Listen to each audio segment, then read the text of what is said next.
తుష్టక సర్వదా సర్వదా సర్వథా సంతృప్తుడు. పరమాత్మకి ఏ కోరికలు లేవు. ఏ కోరికలు లేనివాడు పరమాత్మతో సమానం. ఇటు నుంచి అడ తిరగేసినా సరిపోతుంది. సర్వదా సర్వదా సర్వథా మూడింటికి తేడా గమనించండి. సర్వదా ఎల్లప్పుడూ, అన్ని వేళల యందు, ఆల్వేస్ అని అర్థం. సర్వదా అన్ని విధాలా, అన్ని విధాలా అని అర్థం. ఇన్ సో మెనీ వేస్, లేదా ఆల్వేస్, అక్కడ WAYకి ఇంకో అర్థం చెప్పండి. అన్ని విధాల.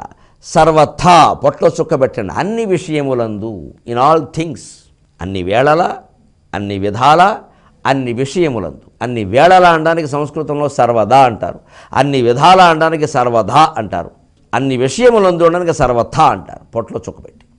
అని తుష్ట, సంతృప్తిగా ఉంటాడు. అన్ని విషయాల్లోనూ తృప్తుడే, అన్ని విధాలా తృప్తుడే, అన్ని వేళలా తృప్తుడే. మనం అలా ఉండగలిగితే అదే జ్ఞానం.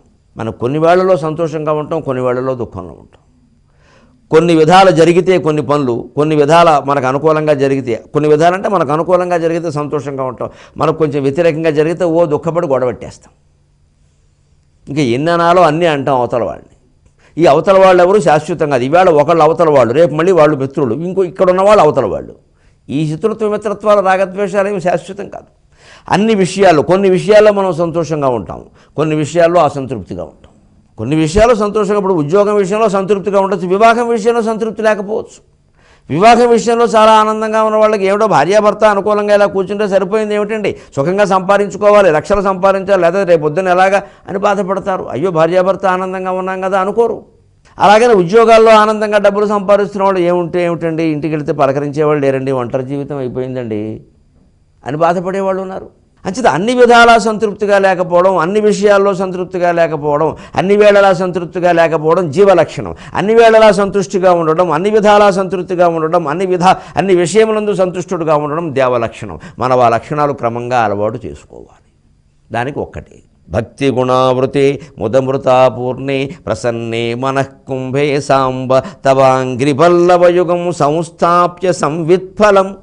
శంకరాచార్య శివానంద లహరిలో చెప్తారు, భక్తుడు తన మనస్సు అనే కలశాన్ని పెట్టారు. అక్కడ ఉట్టినే ఓ చెంబు పెట్టి నీళ్లు పోసి పుణ్యాహవాచనం, సత్యనారాయణ వ్రతం అంటే కాదు. ఇక కలశం పవిత్రం అని కూర్చోవడం. అక్కడ కలశం మన మనస్సుకు ప్రతీక. నీ మనస్సు పవిత్రంగా ఉండాలని చెప్పడం కోసం కలశం అక్కడ పెట్టమన్నారు.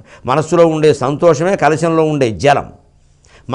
మన మనస్సు కట్టినటువంటి భక్తి అయినటువంటి నియమ నిబంధనలే, ఇంద్రియ నిగ్రహమే కలశానికి కట్టినటువంటి దారాలు. మనస్సు పవిత్రంగా ఉండాలని చెప్పడానికి కలశానికి పసుపు కుంకం పెట్టారు. మనస్సును చెడు ఆలోచనలు చేరకూడదంటే, బ్యాక్టీరియా చేరకూడదంటే పసుపు ఉండాలి. మనస్సులో ఉండే సంతోషమే అక్కడ జలం కింద పోయమన్నారు. అప్పుడు పరమేశ్వరుని యొక్క పాదాలే చిగుళ్ళ రూపంలో అక్కడికి వచ్చి చేరతాయి. ఆ పాదాలు పైకి మళ్ళీ లేచిపోకుండా ఉండాలి, ఎగిరిపోకుండా ఉండాలి, తప్పిపోకుండా ఉండాలంటే సంవిత్ఫలం. ఆ చిగురాకులు ఎగిరిపోకుండా పైన కొబ్బరికాయ పెడతారు. అలాగే జ్ఞానం అనేటువంటి ఫలాన్ని పెట్టమన్నారు. ఎంత స్పష్టంగా చెప్పారండి శివానంద లహరిలో. ఆ జ్ఞానం పొందే ప్రయత్నం చేయాలి, సంతోషంగా ఉండే ప్రయత్నం చేయాలి. అప్పుడు భగవత్పాదాలు మన మనస్సులోనే ఉంటాయి, ఆయన ఎక్కడికి వెళ్ళడండి. ఇది తుష్ట, తుష్టి, సంతృప్తిని మించిన సంపద లేదు. నాకు ఉన్నది చాలు. ఇది కూడా లేని వాళ్ళు ఎంతమంది ఉన్నారు. అంతేగాని ఒక ఇల్లా, ఒక ఉద్యోగం సంపాదిస్తే అలాగే 2 ఉద్యోగాలు చేయాలి, 4 చేయాలి, ఓ 50,000 జీతమా, ఈ మాటలు ఏమిటండి? ఇలా ఉన్నంతకాలం మనకి ఇబ్బందులే ఉంటాయి. 50,000 జీతమానా, 5,000 కూడా లేకుండా బతుకుతున్న వాళ్ళు ఉన్నారు ప్రపంచంలో. 3,000 కూడా లేవు నెలకు కొంతమందికి. వాళ్ళకంటే మనం చాలా నయం. 5,000 కూడా లేకుండా బతుకుతున్న వాళ్ళకంటే 10 రెట్లు నయం మనం. 50,000 వచ్చిన జీతం అంటే అప్పుడు 50,000 చాలదండి. ఎవరో చుట్టాలతో పోల్చుకోవడం. మా తోడోళ్ళు అమెరికాలో ఉన్నాడు, ఆయనకి 5 లక్షలు. ఆ గొడవ ఎందుకు? ఆయన అమెరికాలో ఉన్న ఆందోళనతో ఉన్నాడేమో, మనకు తెలుసా? ఆ ఆందోళన మనకు లేదే, మనం హాయిగా ఉన్నాం ఇక్కడ. ఇది కారణం. అంటే తుష్ట స్వరూపం అంటే పరమేశ్వరుడు తుష్టుడు. తుష్టగా అని 100 సార్లు చదివినా మన తృష్టి కలగదు. తృష్టి కలిగించుకునే ప్రయత్నం చేయాలి. అందుకు ప్రేరణే తుష్ట అనే నామం. చదవమని ఎందుకు చెప్పారంటే ఆ ప్రేరణ నువ్వు పొందుతావని. అంతేగాని ఆ చదవగానే మనకు తృష్టి వచ్చేస్తుంది కాదు. 100 సార్లు చదివినా 1,000 సార్లు రాసినా రాదు. స్పెల్లింగ్ వస్తుంది, వర్ణక్రమం వస్తుంది అంతే. పుష్ట సర్వత్ర సంపూర్ణుడు.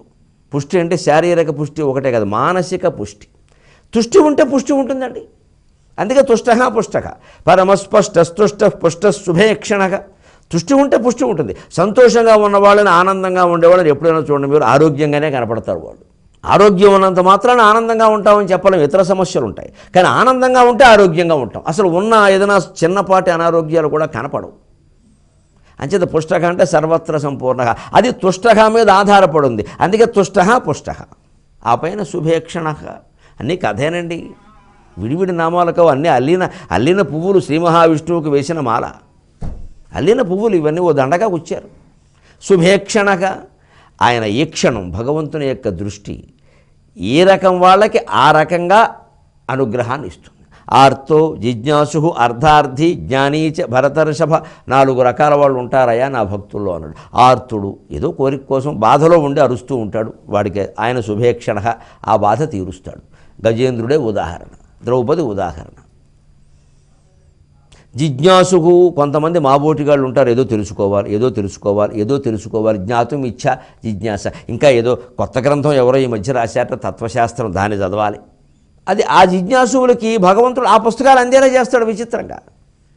ఎవరిని అడగక్కలేకుండా వాళ్ళు ఇంటికి పట్టుకొచ్చి ఇస్తారు విచిత్రంగా. ఎందుకంటే ఆ జిజ్ఞాస, నీకు కావలసింది నీకు దొరుకుతుంది, సంకల్పించు అంటాడు వివేకానందుడు. సంకల్పించు, తీవ్రంగా సంకల్పించు. అది తప్పితే నాకు జీవితం అక్కర్లేదని తీవ్రంగా సంకల్పించు, అప్పుడు అది నీ ఇంటికి వస్తుంది అన్నట్టు, మోక్షంతో సహా. అదే జిజ్ఞాసు. అర్ధార్థి ఏవో కొన్ని కోరికలు, సమస్యల్లో ఉన్నవాడు ఆర్తుడు. ఆ ఆర్తిని తీరుస్తాడు భగవంతుడు. నిరంతర స్మరణ చెయ్యాలి. ఈ జపం చేయాలా, ఆ పూజ చేయాలా, ఏ దేవుడి గుడి చుట్టూ ప్రదక్షిణలు చేయాలి, ఇవి నేను చెప్పలేను, నన్ను అడగద్దు. ఆ మార్గాలు నాకు తెలియవు. అవి ఫలిస్తాయో ఫలించాయో చెప్పలేము. ఎందుకంటే పరోక్ష సత్ఫలం కర్మ, జ్ఞానం ప్రత్యక్ష సత్ఫలం. ఎప్పుడు ఈ కర్మకాండ ఎప్పుడూ పరోక్షమైన ఫలం వస్తుందో రాదో తెలియదు, ఎప్పుడు వస్తుందో తెలియదు. అదే జ్ఞానం, అసలు ఆ సుఖస్వరూపం, దుఃఖస్వరూపం, సమస్యాస్వరూపం, దాన్ని చూసి అవగాహన చేసుకోగలిగితే ప్రత్యక్షం. జ్ఞానం ప్రత్యక్ష సత్ఫలం, జ్ఞానమేవాప్స్యసేత్ తస్మాత్ ఇది వేదాంత రిండిమక. అంచేత జ్ఞాన మార్గంలోనే వెళ్ళవయ్యా అన్నారు శంకరాచార్య. అంచేత అర్ధార్థి, సమస్యలు ఉండడం వేరు, అర్ధార్థి కోరికలు ఉన్నాయి. అప్పుడు కూడా భగవన్నామస్మరణే. కోరికలు కోరద్దు, మాటికి చెప్పక్కర్లేదు కోరిక, ఆయన తెలుసు.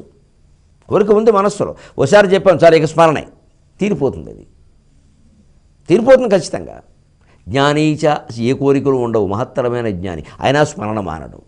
మళ్ళీ ఈ వలయంలో పడ్డు, ఆయనకు ఉపయోగించింది అది. అంచేది ఈ 4 రకాల వాళ్ళకు కూడా శుభేక్షణక, వ్యవసాయో వ్యవస్థాన సంస్థాన స్థానదోధ్రువక పరద్ధి పరమస్పష్ట తుష్ట పుష్ట శుభేక్షణక. 43వ శ్లోకం. రామో విరామో విరతో మార్గో నేయో నయో అనయక వీరశక్తిమతాం శ్రేష్ఠో ధర్మో ధర్మవిదుత్తమక. రామక సాక్షాత్ శ్రీరామచంద్రమూర్తే దీనికి అర్థం. ఆయన శివకేశవ స్వరూపుడు. అందుకే నారాయణాయ అన్న దాంట్లో ఓం నమో నారాయణాయ అనే అష్టాక్షరంలో ఉండే రా అనే అక్షరాన్ని, నమ శివాయ అనే పంచాక్షర మంత్రంలో ఉండే మకారాన్ని రెండూ కలిపి రామశబ్దాన్ని ఆయనకి పేరుగా పెట్టారు. రాముడు శివకేశవ స్వరూపుడు. అందుకే శ్రీ మహావిష్ణువే రాముడుగా పుట్టి రామలింగేశ్వర లింగాలని ప్రతిష్టాపన చేశాడు. దేశంలో రామలింగేశ్వర క్షేత్రాలు ఉన్న చోట, ప్రతి చోట మీకు క్షేత్ర మహత్యం అడిగితే శ్రీరాముడు వనవాస సమయంలో ఇక్కడ ప్రతిష్ఠ చేశాడండి అంటారు. దానికి మనకి పురాణ ప్రసిద్ధమైన ప్రమాణాలు ఉన్నాయి. అంచేత రాముడు శివకేశవ స్వరూపుడు, రాముడు ధర్మస్వరూపుడు. రాముడిని ఆరాధించడం అంటే మనం ధర్మానికి కట్టుబడి ఉండాలి. ఈ శివకేశవ భేదాలు సహా ఏ రకమైన భేదాలు పెట్టుకోకూడదు.